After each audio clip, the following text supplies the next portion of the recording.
language enthusiasts. Welcome back to our language learning journey. Today, we're tackling a common challenge faced by learners: how to stop translating in your head and start thinking directly in English. It's a game changer for fluency, so let's dive in. Before we dive into today's video, I want to address a question some of you might have.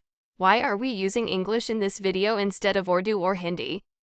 It's a valid question, and I'd like to provide some context.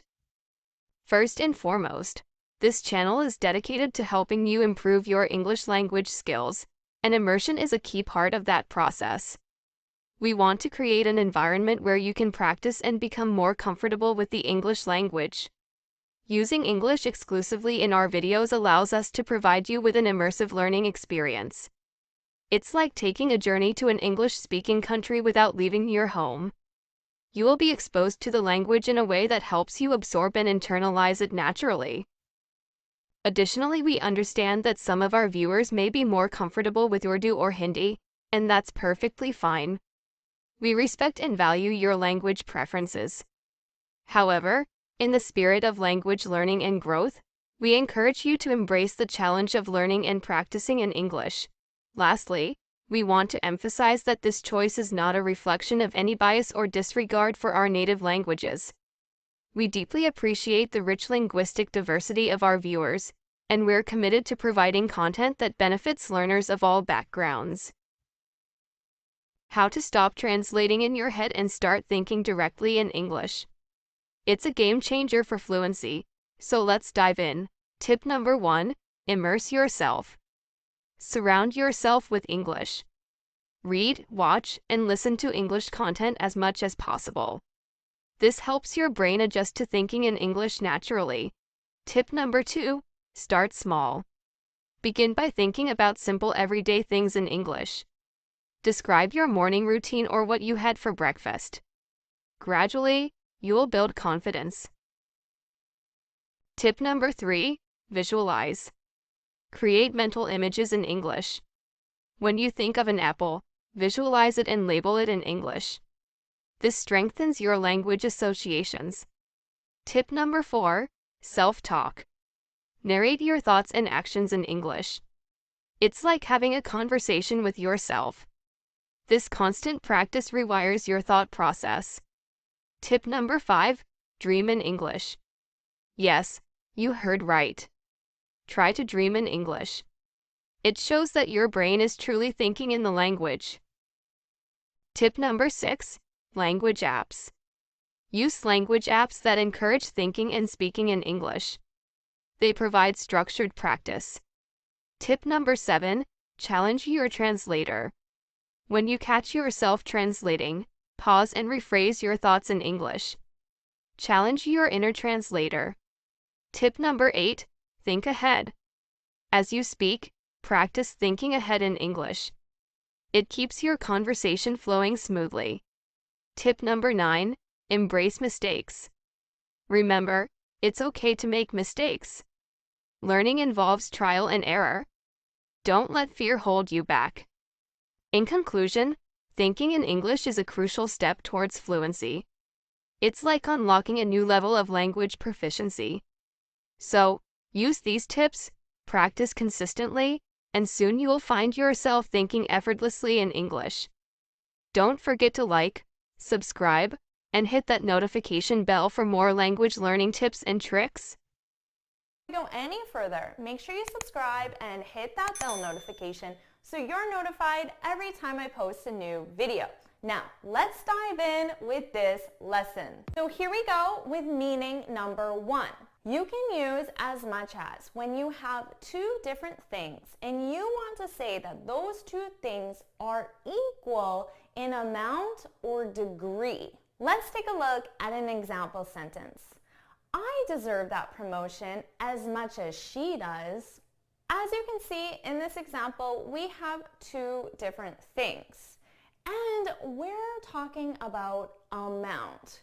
The amount that I deserve the promotion, and what's the other amount? The amount that she deserves the promotion, okay?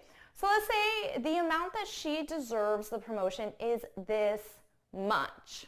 Now, if I want to use as much as, remember, it's equal. So she deserves the promotion this much. I deserve the promotion this much. It's equal.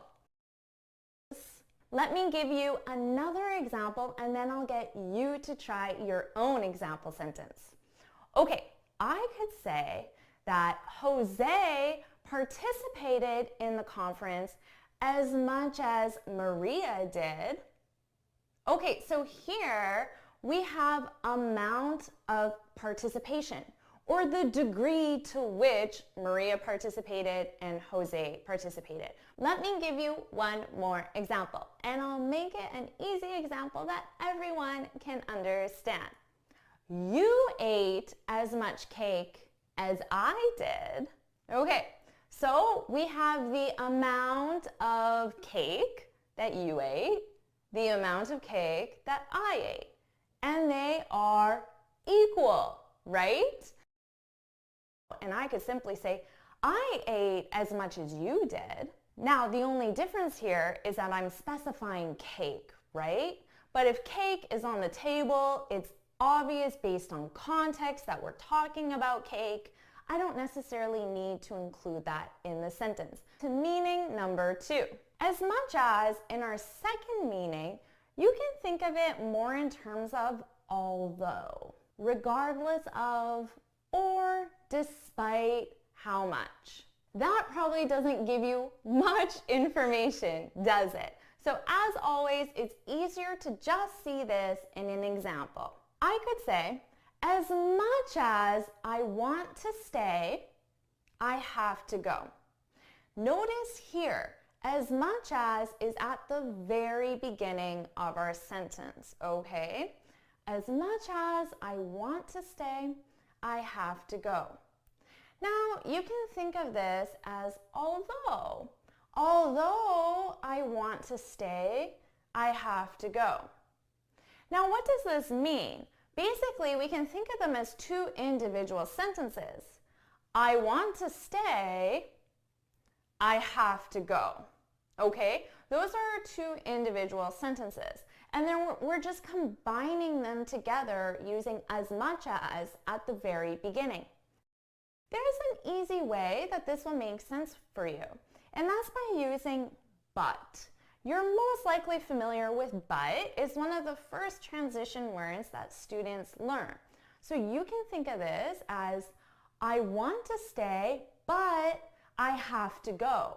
That could be one way that you combine these two sentences into one using the transition word but, okay? And notice there's a contrast here. I want to stay. That's a positive, right?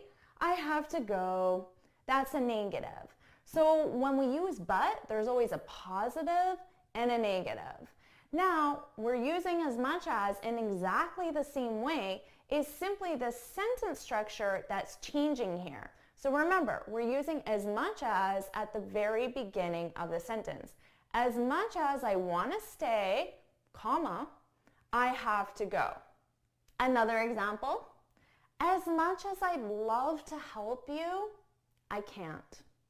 Now, this is a very common way that we may decline to do something politely. I'm letting you know, I want to help you. I can't help you. Keep that in mind. It can be a polite way to decline doing something. For example, you could use it as a polite way to decline an invitation to a party. Your friend invites you to a party and you can say, as much as I'd love to go, I can't. So as much as I'd love to, that's the positive, right? I want to go to the party. But then the negative is, I can't. I'm busy. I have to work. I have a deadline. I don't have a way to get there. Whatever the reason is, as much as I'd love to go, I can't. So that could be a polite way to decline an invitation. Now, before we go any further, make sure you subscribe and hit that bell icon so you're notified every time I post a new lesson. Now, let's dive in with this video. Let's talk about how you can use but and however. Now, first of all, you need to know that there are many different ways that you can use both but and however as individual words. They both have many different meanings. In this video, you're not going to memorize every different way you can use but or however. We're simply going to talk about one specific situation where you can use both but and however, and they have the same meaning. Now, that specific situation is when you use but or however in the sense of yet, on the other hand, despite, or nevertheless. So they all have the same meaning. Now, but is a conjunction, which means it's used to combine two sentences, and however is an adverb. So it modifies a verb, but the meaning is the same. Now, we use these when we have two ideas and we want to show a contrast between those two ideas. And you can think of the contrast as one idea being positive and the other idea being negative. And we use but or however to connect those two ideas together to form one sentence.